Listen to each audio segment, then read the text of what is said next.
మీరు చూసుకున్నట్లయితే జూబ్లీస్లో by elections వచ్చినాయి. ఏ పార్టీ జోరుగా నడుస్తుంది, ఏ పార్టీ ప్రచారం ఎలా ఉంది, ఎవరు గెలిచే ఛాన్సెస్ ఎక్కువ ఉన్నాయి? అన్న ఇప్పటికైతే ప్రచారంలో చూస్తే ఎక్కడ చూసినా బీఆర్ఎస్ పార్టీకి సంబంధించినే కనిపిస్తుంది అన్న. నాకు తెలిసి ఇప్పటికీ కాంగ్రెస్ పార్టీ వాళ్ళు ప్రచారం చాలా చేయలేరా, మరి చురువు చేయలేరా, మన ఒక్కరోజు ర్యాలీ చేసిరు కానీ బయట అనేది ఎక్కడ కనిపిస్తలేదు. ఎక్కడ చూసినా బీఆర్ఎస్ పార్టీ కనిపిస్తుంది అన్న. బీజేపీ వాళ్ళు అయితే అక్కడ ఇక్కడ ఎప్పుడో ఒక దగ్గర కనిపిస్తున్నారు, వాళ్ళు కొంచెం సైలెంట్ అయినట్టే కొడుతున్నది. ఇప్పుడు బీఆర్ఎస్కు కాంగ్రెస్కి మధ్య పోటీ నడుస్తున్నట్టు అనిపిస్తుంది అన్న. మరి వీరిద్దరిలో ఎవరు గెలిచే ఛాన్సెస్ ఎక్కువ ఉన్నాయి అంటారు?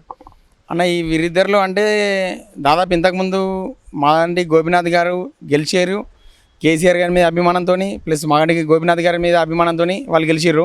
ఇప్పుడు వారు చనిపోగానే వాళ్ళకి సింపతి ఎక్కువైపోయింది. మళ్ళీ ఎక్కడ కూడా ఆయన నష్టం చేసింది లేదు. 10 మందికి లాభం చేసే వ్యక్తి తప్ప ఆయన ఎక్కడ నష్టం చేసింది లేదు. అటువంటి వాళ్ళు ఉంటే బాగుంటుందని చెప్పి మా ఆలోచన అన్న. ఎందుకంటే ఇప్పుడు నవీన్ యాదవ్ అన్న గారికి ఇంకా కొంచెం బయట సర్కిల్ కానీ గొడవలు కానీ యూత్ కానీ అట్లా కొంచెం అనవసరంగా మన కాన్ఫిడెన్స్ దెబ్బతింటుందేమో అని ఆలోచన మాదన్న. దాదాపు అంటే మాకు మంచి జరగకుండా నడుస్తుంది కానీ చెడు జరగకుండా అయిపోతుంది. సునీతమ్మ గెలిస్తే బాగుంటుంది అన్న. అంటే మరి బీజేపీ వాళ్ళు గెలిచే అవకాశం లేదంటారా? బీజేపీ వాళ్ళు గెలిచే అవకాశం 1% లేదన్న. 1% కూడా లేదు. ఎందుకంటే వాళ్ళే చెప్తున్నారు.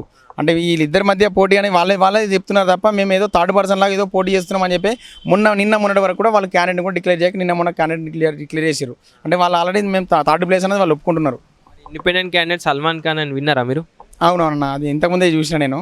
అతను ఎట్లా మీ ఓట్ బ్యాంక్ చీలుస్తాడా లేకపోతే గెలుస్తాడా, ఎలాంటి ఛాన్సెస్ ఉన్నాయి అన్న? ఆయన ముస్లిం ఓటు బ్యాంకును చీల్చడానికి వచ్చినట్టు అనిపిస్తుంది అన్న.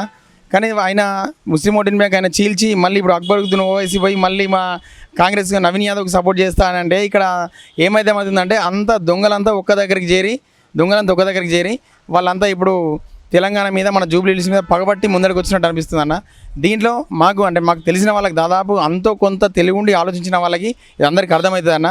ఖచ్చితంగా బీఆర్ఎస్ పార్టీ గెలిస్తే మన రేవంత్ రెడ్డికి ఒక దెబ్బ కొట్టినట్టు అవుతుంది. ఎందుకంటే ఇప్పుడు హైడ్రా కావచ్చు, హైదరాబాద్లో అభివృద్ధి చేయకపోవడం కావచ్చు, మెయిన్ ముఖ్యంగా ఏంటంటే రోజు మేము టీవీలో చూస్తున్నాం, సోషల్ మీడియాలో చూస్తున్నాం అన్న.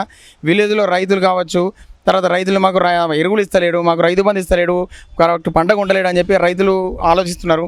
గ్రామంలో 2 ఏళ్ళ నుంచి మాకు పాలన లేదు, 2 సంవత్సరాల నుంచి మాకు ఎటువంటి పాలన లేదని చెప్పి గ్రామస్తులందరూ ఏడుస్తున్నారు.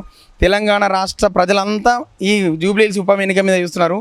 ఓటేసే ముందు మాత్రం మేము ఒకటే చూస్తామన్న, మనసులో రైతులను తలుచుకుంటాం, గ్రామస్తులను తలుచుకుంటాం, గ్రామాలను తలుచుకుంటాం. వాళ్ళు పడే బాధ మాకు గుర్తొస్తుంది.